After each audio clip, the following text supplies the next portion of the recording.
Okay, so this is session 4, section 2. What we're going to do in this session is we're going to build on what we, an ROI analysis VI that we made in session 2. The handout that was online makes reference to actually the extras section so that you can kind of see how a slightly more complex one will work. It's a little bit more fluid with the analysis. It's not so static. But within this session, I'll actually go through building it on something that you previously made, which is the standard ROI image stack VI. We're going to look at outputting some data from it. We're going to output the data from the ROI. We're also going to look at putting in a few other various sub VIs that I made that are very kind of general and universal, one of which will help you number files, one of which will false color an image, and another one which is essentially changing a rectangle. So to start off with, we want to open up the VI that we finished making in session 2. So wherever you have that, open it.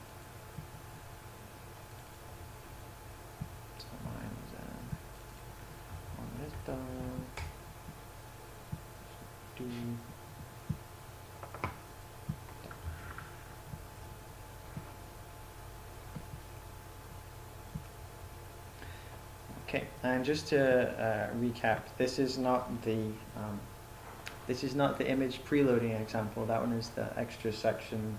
That one's covered in your handout too. This is the kind of simpler, we're going to open them as we go version. So looking at the block diagram again, what we should see is a section where we're opening the image. It's kind of a delay while we're drawing our box. As we go over, we convert that box to the format that we need for the analysis. We feed through where our file is so that we can look at the folder. We then feed that through, open up all the images within the folder, do the analysis, get out our values. We don't actually need this one. This was for checking. One thing to note is this little sub VI here, which we kind of decided is not the correct one for the way we want to do it. So we want to replace this with the one that we made last session, which lists and orders the files in a manner that we like. So the way to do that is right click and then go to select a VI, and then you want to choose the VI that you want. And just for ease of use, I put them all in a folder called sub VIs within the session folder. So these are the 4 sub VIs that we'll kind of be using. So the one we want to use there is the filter list and order folder contents. So we want to replace that one with this one. So what we need to do is replace all the wires like we would imagine. So this is the file path, this is the error line running through, and we also have this extra pattern one that we want to make a control for on the front panel so that we can choose what pattern we want to filter the files for. One thing of note is when we were making this sub VI, if I double click on it just to show you, we tried to make it as intelligent as possible and to try to minimize as much work that we needed in any subsequent VI, so that rather than like the Labview version where it requires you to strip the file path off first so that it just has the folder details, we actually already have that built into the VI. So we're already filtering, we're already pulling this file path off before we actually look at the folder contents. So we need to bear that in mind so that we don't wire this file path straight into here. What we actually want to do is wire this file path into the parent directory. Was that the one from the last time? Sorry? What is this one there now? This one? Yeah. This is the VI that we made last time. Then Yep, it's in the, I put my version of it in the folder just in case you want to. fine. Yeah. I think we're missing arrow from. It's fine, I'll show you how to put it. So within the folder that was on the server, I put all of the sub-VIs as well, so that if you want a more standardized set, that is the standard set there too. Okay, so we have to wire this parent directory and not this strip directory. So we can, and then the output of this sub-VI is the ordered files, just like the output of this VI. So we can delete this line, wire this one.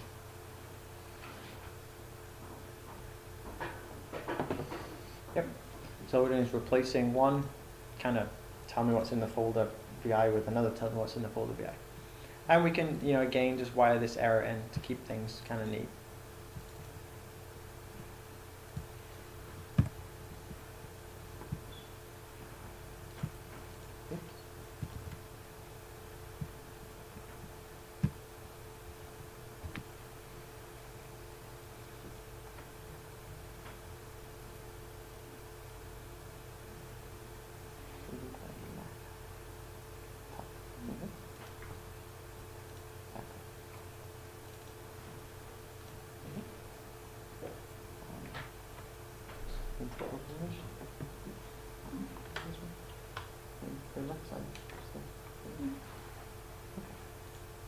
Connect those two together.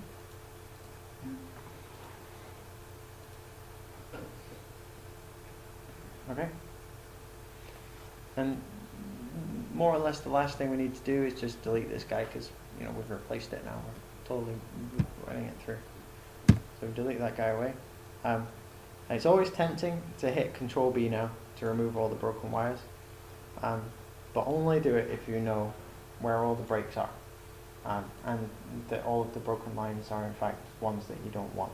Because it's a pain if you can have a lot of follow through. So if you have a broken line in a particular section and Control B, you can lose an awful lot of lines. So rather than doing that, we're just going to select them individually. So select this one. We don't need that. We don't need this one. That one. That one.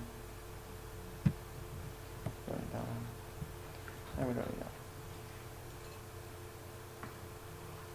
one. Okay.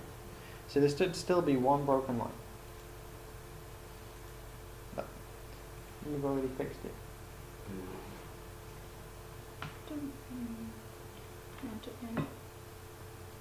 What is this wired into? That's wired into N? You got 10 wired into N? Yep. Mm-hmm. Okay. And wired into Yeah. division. Yeah. So we want to, like you expect, have N wired into division. That's what you have. Yep. But there shouldn't be 10 wired into that. That's only if you were trying to limit it to a certain, if we wanted to just run the first 10, then that's what we would have there. But for this, we want to just do the whole set. And the one thing left to do is to apply this pattern as a control on the front panel so we can kind of choose it while we're doing the program. So if you just right click, and you've got to create control, then on the front panel, you should have a little box that lets you type in, the type of file that we want to filter for. Exactly.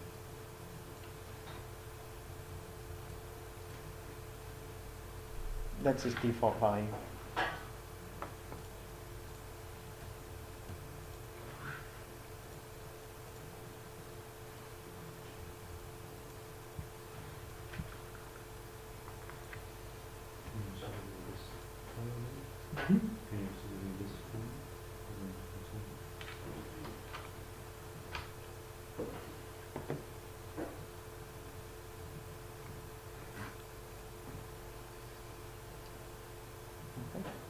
You look about right. Is it going okay, Alan?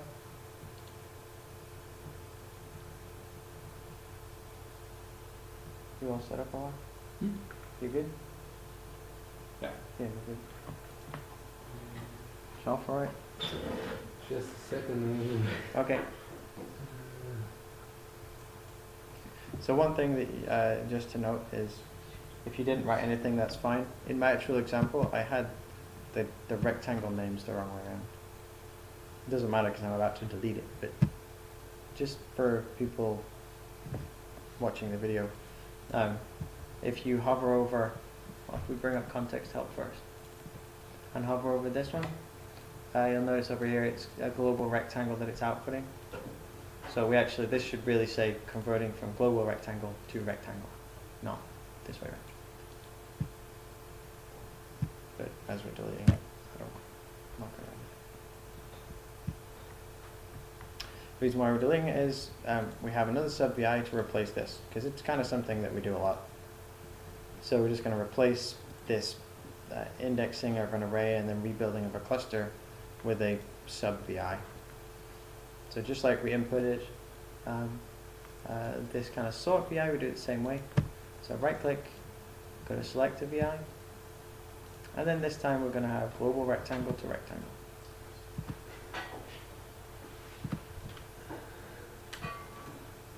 Oops. Then we can wipe out all this stuff. We don't need all this.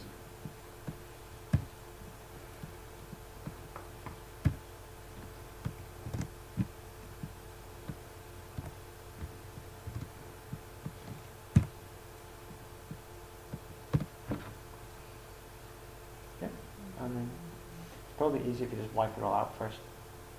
Yeah. Exactly. Use that thing, delete the connection there. What did you put this as pattern? Sorry? In this pattern? In this one? Oh, right now I haven't typed anything. I mean, it depends on your data set. The default is this, but you know, it doesn't really matter. It's just, we'll type it in right before we actually run the analysis. So now we exchange rectangle. Global rectangle for rectangle. Okay. And then we can wipe out everything and then just wire straight in the ROI. If we look quickly at the actual sub VI, there's nothing complex in it. It's just a direct replacement. You know, it's just not necessary to write all of this each time. It's when we can just wrap it up in a little sub VI that'll do it for us. Wire that guy into there. This one over there. And the only other thing that you have to do other than the wiring is I have this rotation angle as a separate one, just in case you want to have a rotation angle for when you're using this VI. So if you just right click on it and go to create constant, it sets the default value, which is 0. So that's totally fine. That's how we want it.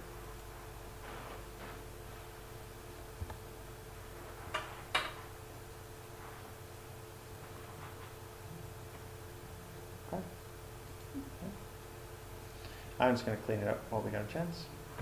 Because we can. You guys don't know how cool that is.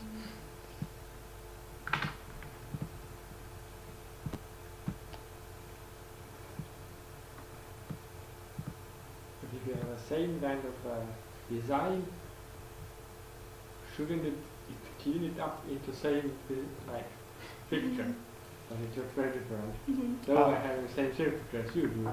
Only if, I mean, it's very, I mean, you make a slight change somewhere, you make a slight modification and it makes a big difference. Like if I, you know, position this one up here, right, I have to, You put some notes in.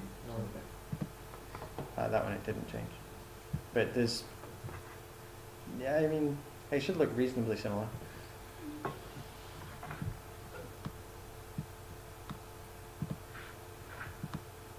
It really wants that to be there. I'm not going to argue with it, it's fine. So yeah, right now all we've done is kind of updated it a little bit.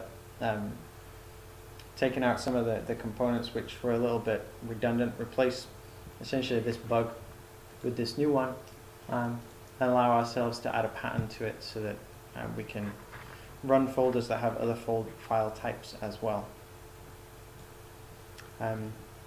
Other than that, you know, it's actually fitting on one screen now. It's moderately a moderately small VI. But this on its own realistically, we did this last time, so there's nothing new within this. So what we want to do is, right now we're outputting just the mean value for the intensity that we're measuring here, and all it's doing is displaying it on the graph. We're doing nothing other than let's display the mean intensity. But what we want to do is we actually want all of that data out. Now, kind of like I was explaining on the video, Labview treats almost all outputs that involve numbers as a spreadsheet. It doesn't, telling it to save something as a spreadsheet doesn't really mean in the same way that most people assume. It's just a blank file with some numbers in it. It can be text too. It's nothing, it's as opposed to just a single string of text. It's another output file. So when you go to, if you right click and go to the file input output and go to write spreadsheet, you shouldn't think that this is writing, like an Excel specific file or something. This is just, we're actually going to write a text file. It's just Labview's way of handling multi-dimensional data sets. So, write spreadsheet function. Click that and put it on your page. Okay. So, like previously, if you go to context help while we're displaying it, context help comes in the right position. You can see some of the options for what it'll do. And like most Labview inbuilt VIs, it's polymorphic, so it'll modify itself depending on what data you feed into it. The default is just a 1D or 2D string of numbers, but you can put just about anything in. Equally, how it arranges them is quite specific, and they have these kind of switch keys, and these are explained in the help. It's kind of telling you how it's going to format the data within the VI, and there's somewhere in here.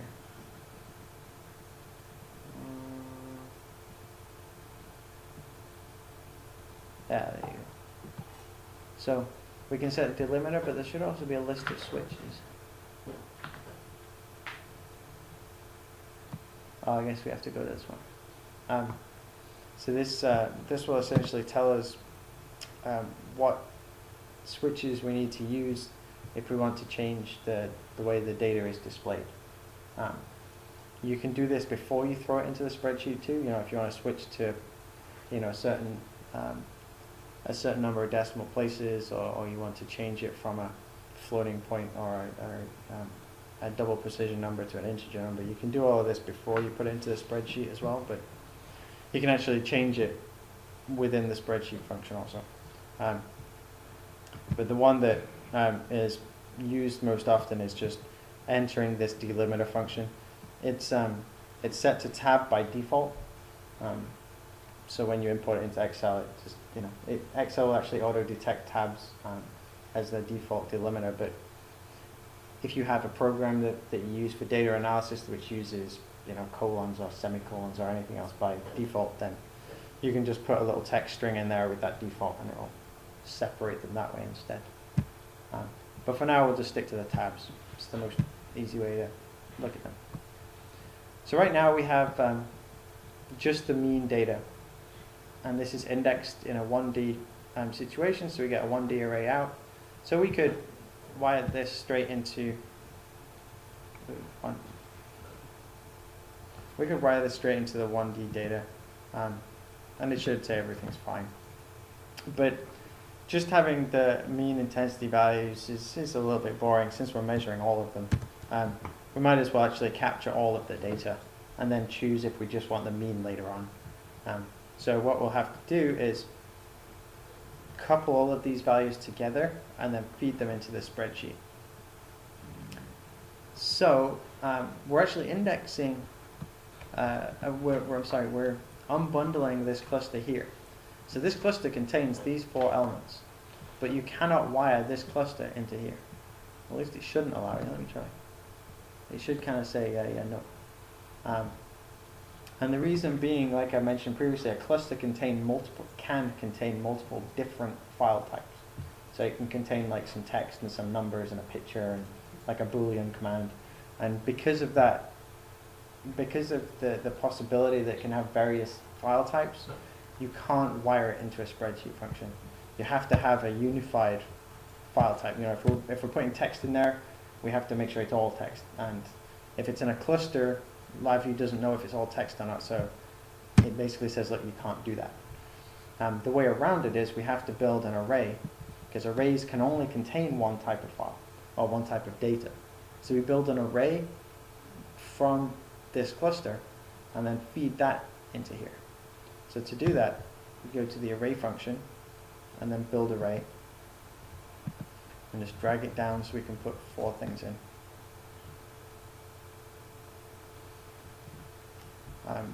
And if you hover over these, it tells you what's in each one. So mean, standard deviation, minimum, maximum. I always want to stick them in order.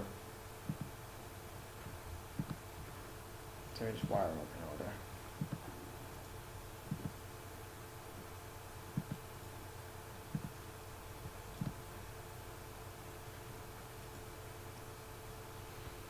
And then once you've got that, just send this small array to the outside of the for loop, and then that'll index this into a larger 2D array. And we can feed that 2D array into the 2D data channel. Is it a build array? I'm sorry? Is it build array? It's build array that you want to check on, and then that should be 1 line wide, and then just stretch it down to allow you to put more pieces in. We can use it like this because we have a defined number of elements in the array. If we had, like, you know, if we were doing something in a for loop and we didn't know exactly, you know, how many things there are, then we would do it. We'd have to pass the data through from each subsequent loop. But because we know this is just 4 elements, we can use a build array function.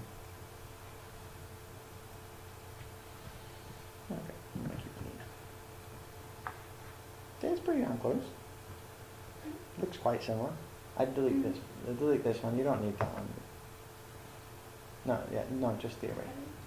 We put it there just to show us that there's actually numbers going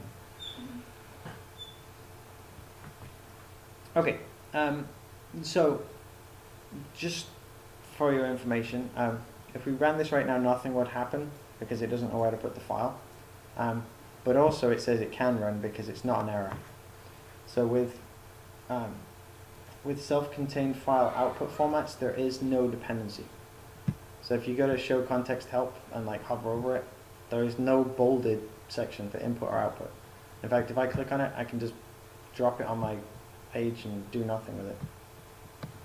Oops. So with a lot of output VIs, having them kind of just hanging around doing nothing doesn't affect it. You know, not in a similar way that if I wanted to put, you know, a dependent object on there. I'll make that for you. Yeah, whatever.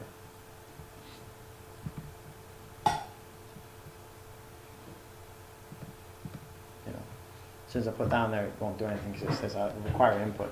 But output, like outputting files, although you would think require something, it just basically doesn't run it unless it's wired. Okay, so we need to give this this file a location to be. If we left it as is and we run it, when the VI is close to finishing, you'll get a pop-up dialog, and it'll say where do you want to stick the file. Some VIs do it, some VIs don't. But if you hover over it, the way to find out is if you hover over the file path, it'll tell you. If it's like a dependent one, it'll just say file path. If in this case, you know, it will ask me a question if I don't wire it. So it says, you know, dialog if empty, meaning if I don't wire it, a little box will pop up and say, where do you want the file to be? I personally don't like that. I like wiring it. So we'll wire it in this example.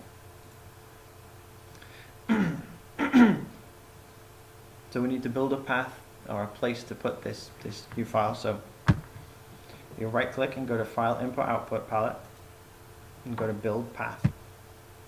And we'll wire that path into into this one.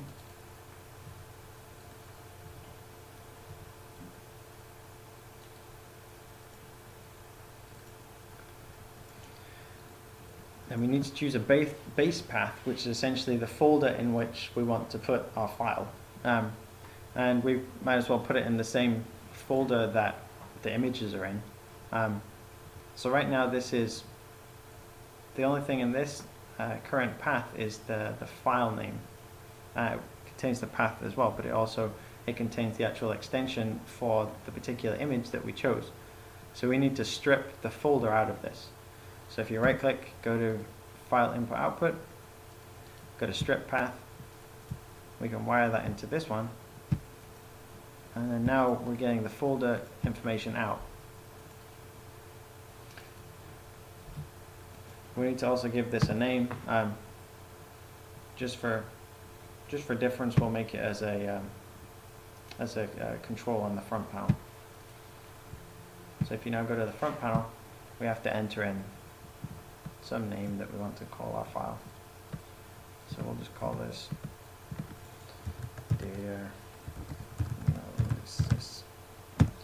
And then your file extension for a large section of things doesn't matter. It's however you want to display it. You could put .dat, .monkey if you wanted to put .monkey. I mean, it makes no difference. Apart from when you try and import it into a program, it has to be able to read that file type. So .text, it's a good one.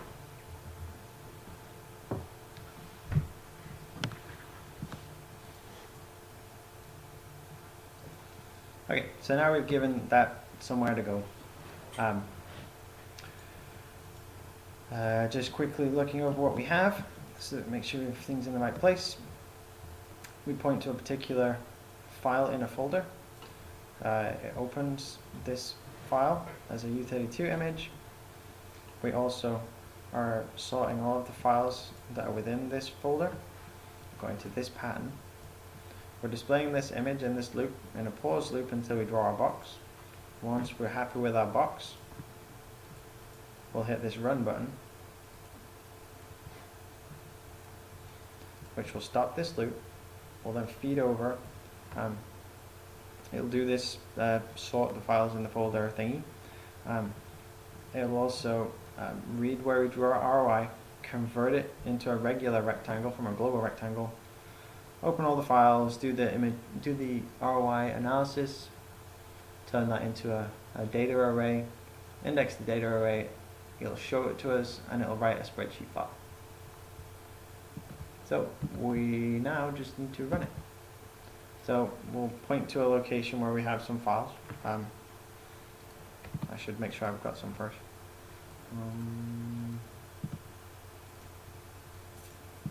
Oh, not that one.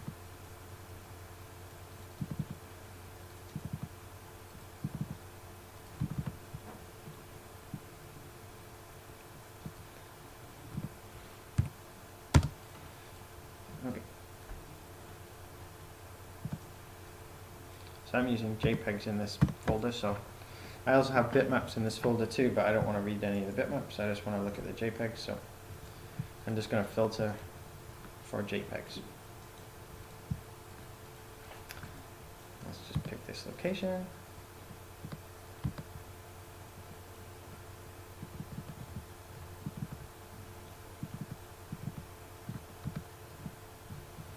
Choose a file.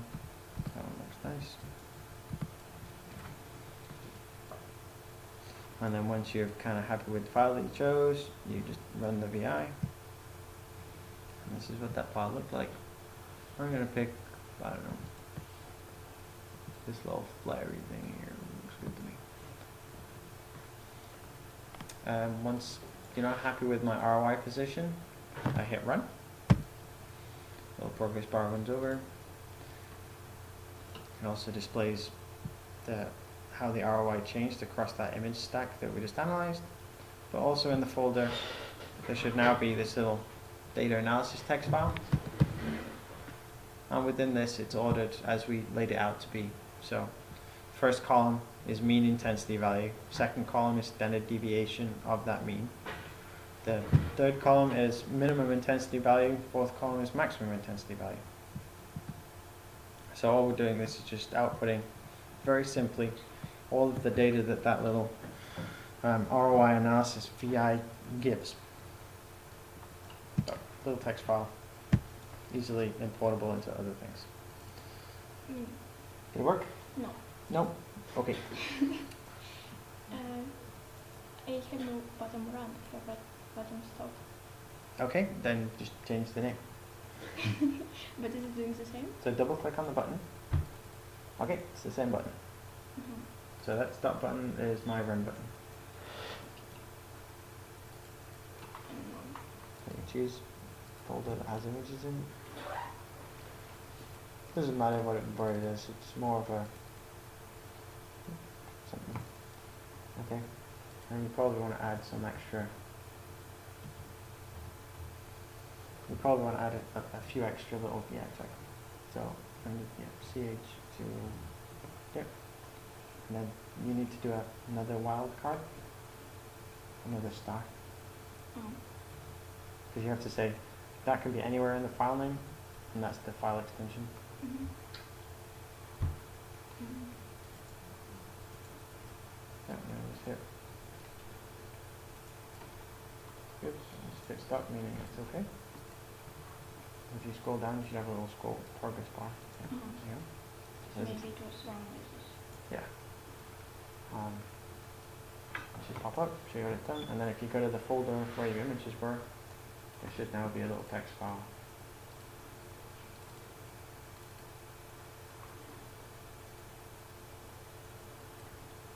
There you go. There's a link there. But this filtering, Mm-hmm. it's star in, you put in stars like So- part and so this- then extension. Right, so the star wildcard, essentially, so one of the easiest ways to look at it is if you have star dot anything. So if I go to my front panel, right now I have star.jpg, which says any file, so this is anything. So anything .jpg, Mm-hmm. I'm going to look at. Okay? If I had, bitmaps in my folder like I do have, it doesn't look at those. Because it's a bitmap file, that's not what I want to look at. If I wrote bob.jpg, right now it wouldn't find any files. If I had one file called bob, then it would find it. If I had a file called bob1, it wouldn't find it. Mm-hmm. Because it is not called Bob. I'd have to say, like, it could be Bob. I can either put a question mark to say it's Bob with something after it, but it has to be something after it. Or I can put a Bob with a star, which essentially says it's Bob, then any amount of anything, including nothing, .jpg. For what you want for the confocal things, because you generally have a large file name first, you have star, which means everything in front of your file name. Type in your channel number that you want to look at. Then there can be some text after that. Then dot whatever your file extension is, which normally is TIFF. So then that would be your selecting for channel 00 in a confocal image program thing. And that would only look at those channels. So yeah. Okay, so right now we can output the data from that ROI analysis program. What we want to do now is do something a little bit more interesting. We just add another function. So far we haven't. Can I ask you? Yeah, go ahead. When you look at this, data array from This one? cluster Yep. thing, the one before, so this unbundled thing, This one? this one, Yep. And then it gives out the names of the Yep. whatsoever Yep. that are Yep. coming from those. Yep. Is it possible to get it out? So that you get have the- it in your spreadsheet afterwards? Just like the top line, which might be quite handy. No. You can put it in the spreadsheet, but you have to build it. So you have to build it as a separate array and then append the array. Because we're indexing the value of the element. We're like, what's currently in the variable mean intensity. There's no way to find out what. Multiple times otherwise. Right. There's no way to find out what that is. I don't know if you can pull out the name directly from here. We can invoke a not invoke. We can have like a capture property node. Wonder if I can do it straight out. I don't know.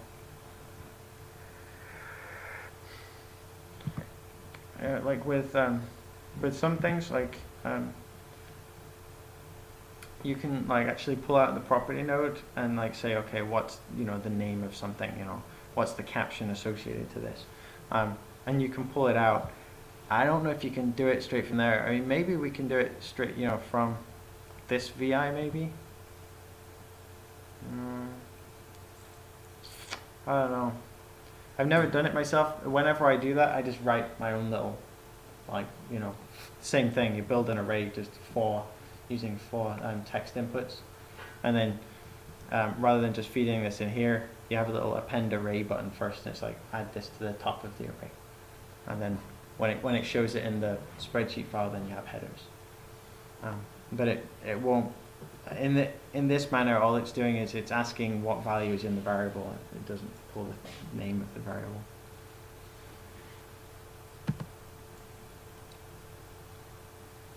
Okay.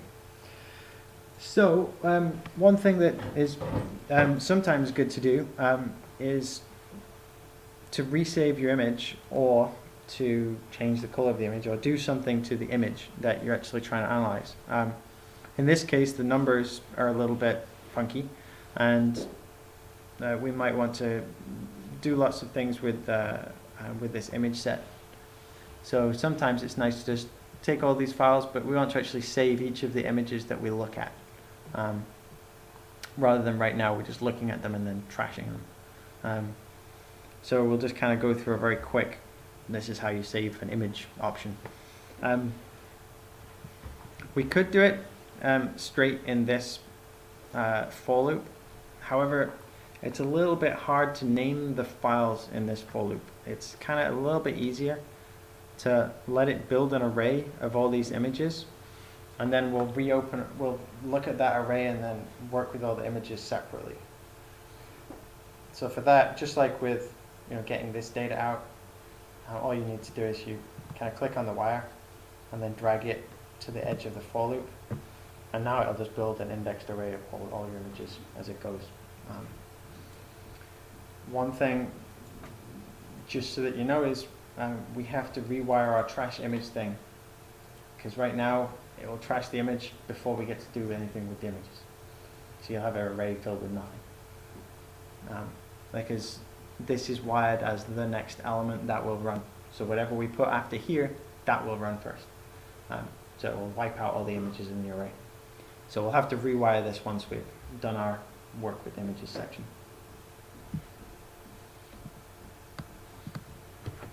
Okay, so we can kind of build it from where we would expect things to be first. So we want to actually save the image. So the first thing is we're going to save the image. So if you right click and go to Vision and Motion, go to Vision Utilities, go to Files, and then iMac Write File 2, because they changed it in 2008. It used to be just iMac Write File. And the big change that they made was, instead of this having to click on constant and then have a drop down menu, is it now has the drop down menu always there. Just like on the iMac, create section in your memory, you have to choose the file, like whether it's a grayscale image or a 32-bit image. You used to actually have the great inconvenience of saying, let's make it constant. But you can choose whatever you want. I generally like bitmaps. My preference for bitmaps is that it doesn't futz around with what each pixel is. It's pixel to pixel. JPEG. But PNG is much more. PNG is just the same. It sticks the same thing. So it's compressed. So it gets much smaller. Yeah, it can be. I don't know how this writes them. I don't know if this will compress it. Same with JPEG. I don't know if it'll actually do compression. Maybe it does.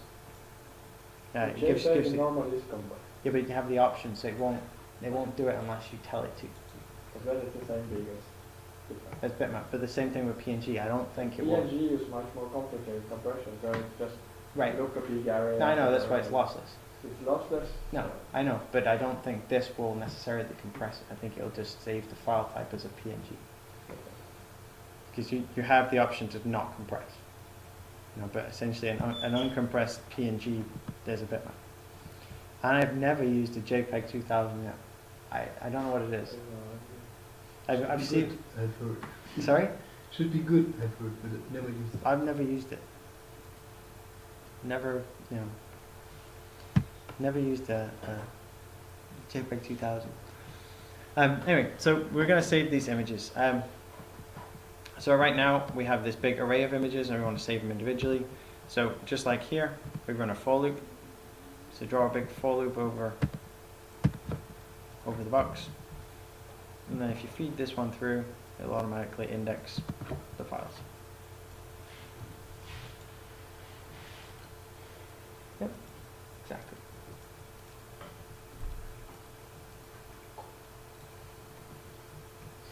You like that clean button, huh?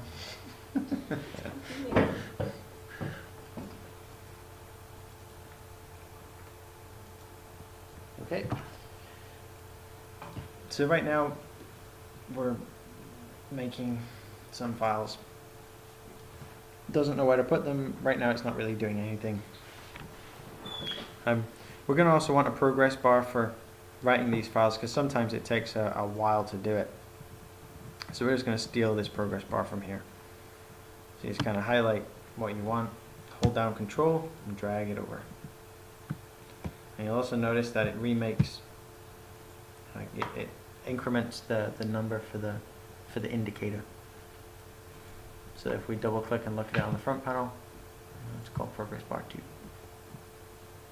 I'm going to rename this something like, you know, files save progress.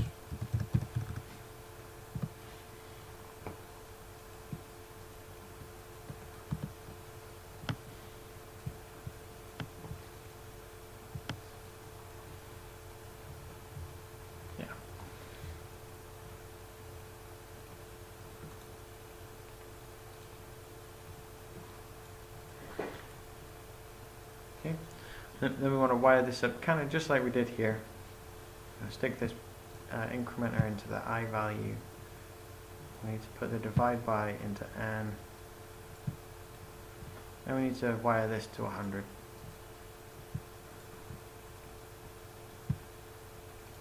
Then it should be happy.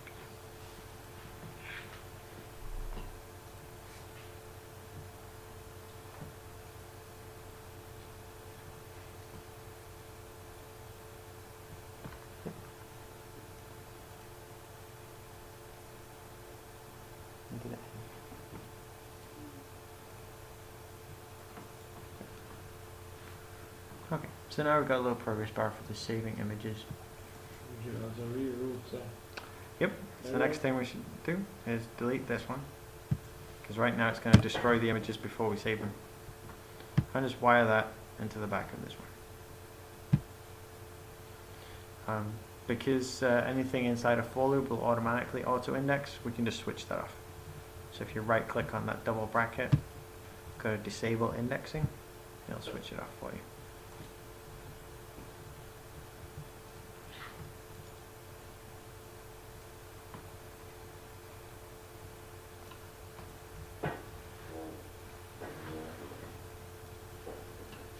Okay. All it's doing right now is just pulling in all of these images that we're currently working on and resaving them. Doesn't have a file name, we're going to give it one. It's also not doing anything particularly interesting to the file. So one thing that I kind of bundled with it was a VI that I wrote very recently, which allows you to change the color. So we'll use that one. So if we right click and then add in a sub VI that I wrote, so select a VI, and then go to that VI folder.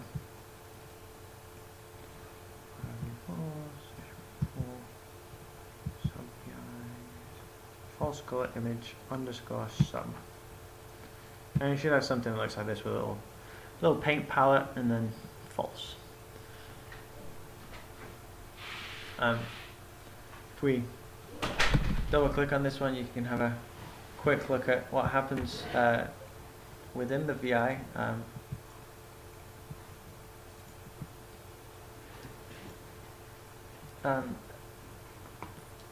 Basically, it's false coloring as you'd expect, but the way it does it is by maintaining the luminosity value, which standard false coloring does not do. And the way it does that is we hop in and out of image formats. We're also building our own image. So we're building our own 3-channel image exactly the way that we want it to be built, rather than allowing any inbuilt program to do it. I can go in depth on exactly what's in here. It'll take me a little while to explain it, but if anyone's interested in this kind of nestled structure, I can go through it. It's more or less just because it has to remake each pixel within the image. I have to first of all index the rows, and then secondly index the column, and then change each data point, each pixel point one by one, and then it's rewriting it into this HSL format that I kind of made up. Works pretty well. Doesn't it take pretty long? It's not the fastest, but if you want to have, it's kind of like the when you're like with the image formatting with the PNG stuff, they're bigger files, they take longer to make than a JPEG, but with the JPEG you lose data. With the PNG you don't. It's kind of a similar idea I had with this, which is if you false color an image, you lose intensity values, because how it creates that RGB one means it loses the single channel intensity information. This keeps it by allowing it to choose the color separate from the intensity value. So this is a layered image? No. Indexed image? It is sort of. HSL stands for hue, saturation, and luminosity. So rather than the color being defined by all 3 channels, the color is only defined by 2 channels, and then I feed the intensity value as the 3rd channel. Rebuild the image and then convert the image type. So this way allows you to maintain. So I can then go to the image, click on the color value, and then the 3rd channel in the color value is the intensity. Doesn't really matter the color that we choose, but the 3rd channel in the image essentially becomes the intensity value, and then it converts it to an RGB format afterwards. So it's a way of maintaining your data within your image. But if we have different format which is in input, should we choose inside, or it will change automatically? So it pulls in a single file information. It's an 8-bit integer image. So it'll only pull in an 8-bit integer image. If you give it an RGB 32, it doesn't know what it is, because it doesn't know what. It has to be an 8-bit integer image if you want to false color it. So if you had a color image, then first of all you either have to grayscale it, or you have to extract the color plane. So if you had something from the confocal, say, in the green channel, and you wanted to change it from green to pink, you'd first of all have to extract the green plane, which would make it into a 8-bit black and white image, and then you'd feed that black and white image into here, and then it would convert it to a pink image. But we have this little color box thing, so we get to choose our color. So we want to make a control for that. So we can choose it on the front panel, and we also don't need it, in this loop. We don't need to read the color box each time. We can just wire these guys up outside the box.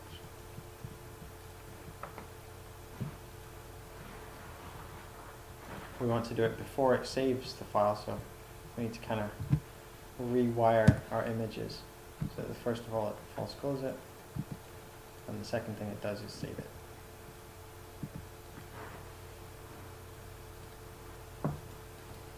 I'll hit clean up so that you can see what mind doing a little bit easier.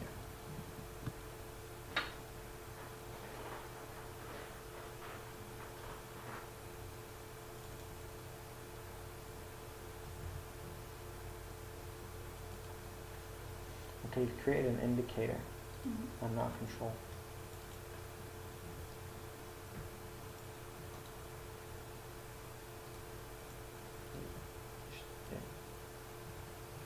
So one way to tell the difference between an indicator and control in that sense is a control has a thicker line than an indicator.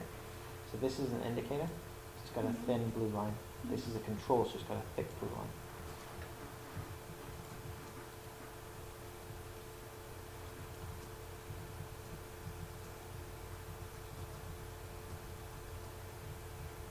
So you want it to do the false coloring before it saves the file. Okay, so you need to make sure it's pulling the image in, false coloring it, and then saving it.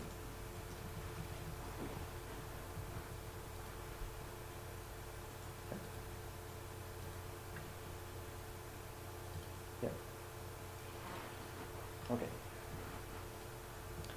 So now we're saving these bitmap files.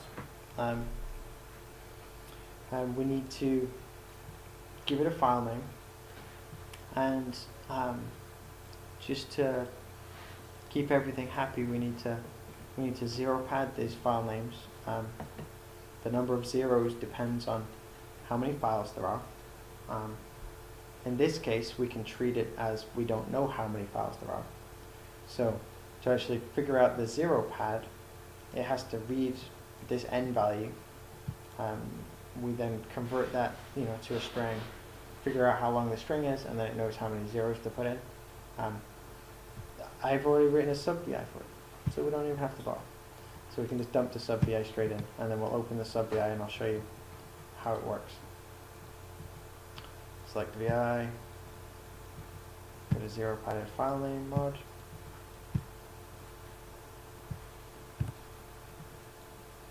Then we can just open it up and I'll show you some of the features. So, like I said, we read this n value first. So the n knows how many times that loop is going to go around. We then turn that into a string. We then look at how long that string is.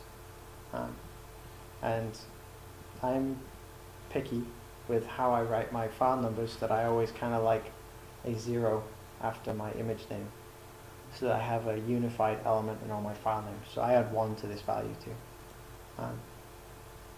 We then look at the starting frame, similar kind of calculation of the string length, and you can read it at your leisure.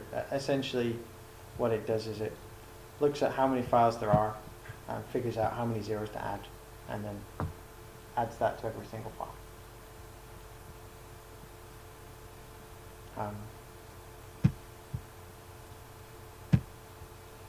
But for this thing, we can treat it as like an inbuilt VI that takes care of our file naming issues. We wire it as it wants, so the top one, if you hover over it, says N, so we wire that into N. The bottom one says I, so we wire that into I. Then we have starting frame. It's kind of saying what number do you want me to start from. I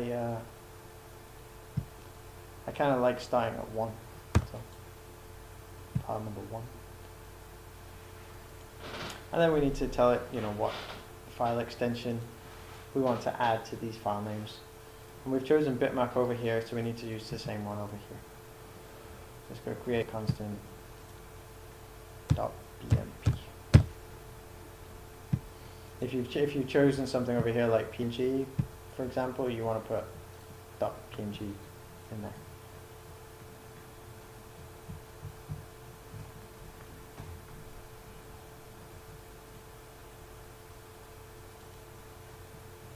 Okay, so the output of this one is the numbered file path, so we can feed that into the file path of the writing the file. we also need to kind of give this one a root path. So we need to make our own kind of location to put all of these files with any precursor file name that we want. One that a lot of people use is just img as the precursor file name, so we're going to use img as the precursor file name. And we need to build this path. So we start out from where the files are originally. So over here, this is our image. We then strip that off, so this is the folder in which our images are. So we want to use this because that's where our images are. And we want to build a file name around that.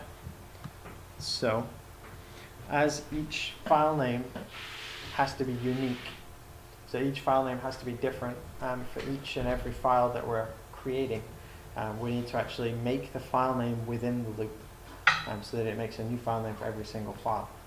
So right click in here and we want to build a file name. So I'll build a path. Put that within your for loop.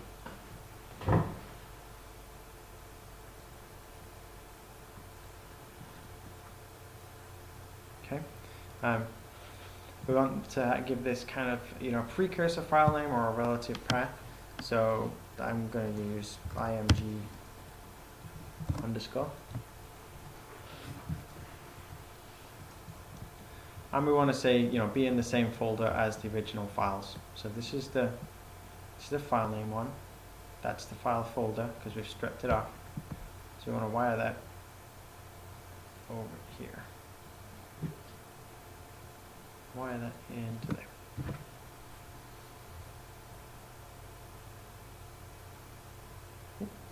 Exactly. If you put an underscore after img, it's easier to look at the file numbers.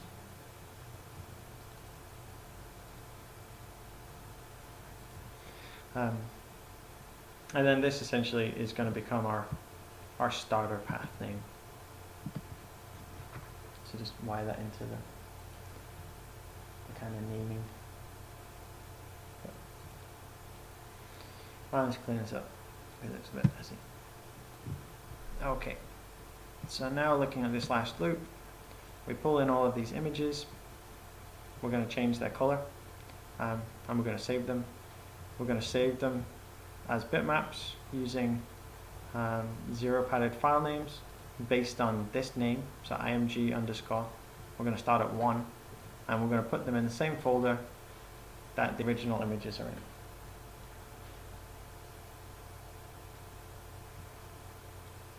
Okay? Okay, so now we should try it and see if it breaks. We currently don't have any errors, so we're looking pretty good. So choose a color that interests you.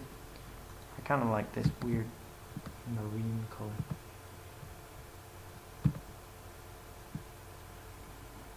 Just delete all these files I've made previously. So just a word of warning before you hit go. Because it is rebuilding every single image pixel by pixel of all the images in this folder, don't do it if your folder's got like 1,000 images in it right now, because it will take you 15 minutes to actually make them all. If there's, do it in a folder that's got a significantly fewer number of files, else you'll have to be waiting here for the next 20 minutes. So what I'm going to do is just make a quick temp folder. I'm going to call it temp. I'm just going to copy a bunch of files in there. That one is fine. Just so I don't have to work on that whole folder path. Okay. And then I'll change this path in here. Pick that one. Okay, and then just run your VI and see what happens. Hopefully it works. Might not.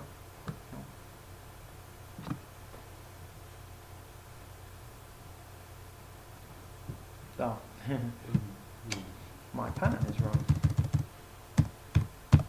So basically, it finished instantly and said, there was no files. Hold on. Yeah, hold on. Yeah. Didn't even start.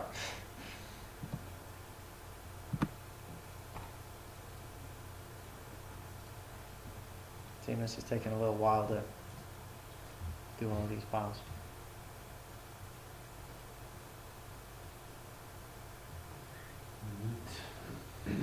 But in if we actually, click on this folder, you'll see them as it's making them. So right now it's writing them. What are we up to now? Up to 11, 12. So we're converting from this wacky format. This right now is not the right way to do it because I'm using images that are RGB. This isn't a single channel image. Hopefully you've got single channel images that you're working on.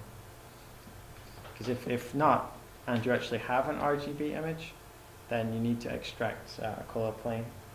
Or if you say using a color camera and you're sure the only component is from like your fluorescent sample, then just grayscaling it's fine. But if you want to do it with 10 images, you should change. You can change that to just 10, yep. In both. Yep. What was the file name? What you feed it into the... Into this? Yeah.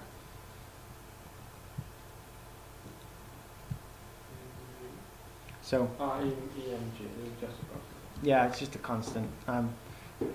Technically you can just flow through, and just put nothing here, and just flow through, and essentially it'll put a, new folder token. But I kind of like having something in front of my numbers in file names. You can strip it from your, like if you're using the confocal, for example, you have some data in front of the file, so you can actually strip that out first, and then stitch that back in. So over here, we've actually pulled out this file name. Well, we can take that file name, which is essentially a string, and then we can append that string name in here. So we can keep the original file name, but have a different numeric counter on the back of it. So you make this pop. All right.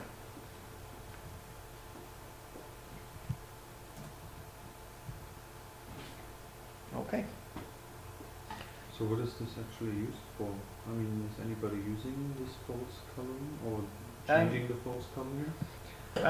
Yeah, so it's used if you're limited in what you measure. Let's say you've done a whole bunch of work on the confocal and you've got a whole bunch of TIFF files that are red and green, but maybe you need more colors than just two. Maybe you've got ones that are red, but you forgot to change the channel from red to green in the little option thing. Or let's say you did it on a different microscope and you want to have it, looking in the same manner as one that you did on the confocal. It's very common to actually false color a grayscale image. Like if you do it on a black and white camera, you should do almost all your measurements on black and white cameras. And if you want color, add one at the end. And that's what this essentially will do, is it'll take your black and white image and then you pick a color and it'll make the color for you. It has the added benefit that choosing the color in this mode still maintains all the intensity values. Whereas if you do it in Photoshop, for example, it won't have all those values in it. You can still extract it, but it's some combination of all three channels. It's not like you can then say, look, pull out this color channel and that's my intensity values. Okay, then I think we're done. Save project wherever you want to save it. I will be saving it in session 4, section 2.